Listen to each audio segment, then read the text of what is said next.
High, আমি ডলি। তোমরা সবাই কেমন আছো? অনেকদিন পর ফিরে এলাম। আমার বিয়েতে প্রয়োজনীয় কিছু জিনিসে আমি নিজেই আঁকাআঁকি করেছিলাম। যেমন খড়িদানের কুলো, বরণ কুলো, পিঁড়ি, গাছকৌটা ইত্যাদি ইত্যাদি। তো ভিডিওগুলো অনেক কারণে অকারণে এডিট করতে পারছিলাম না, তাই এখন ধাপে ধাপে তোমাদের সাথে শেয়ার করছি। বাচ্চা পার্টিরা কিন্তু আমাকে প্রচুর হেল্প করেছিল বেস কালারটা করতে। এইগুলো করতে সময় লেগেছিল ঠিকই, কিন্তু কমপ্লিট করার পর এক অন্য রকমের স্যাটিসফ্যাকশন কাজ করছিল।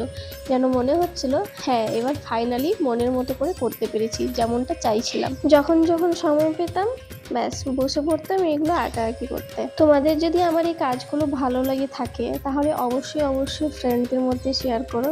লাইক কমেন্ট তো অবশ্যই করো। তোমাদের এক একটা লাইক কমেন্ট আমাকে এই ধরনের কাজ বা ভিডিওগুলো করতে খুব মোটিভেট করে। তোমরা যারা আমার পাশে সব সময় থেকেছো তাদেরকে থ্যাংক ইউ সো মাচ। আবার দেখা হবে নেক্সট ভিডিওতে। তোমরা সবাই খুব ভালো থেকো, সুস্থ থেকো। টাটা।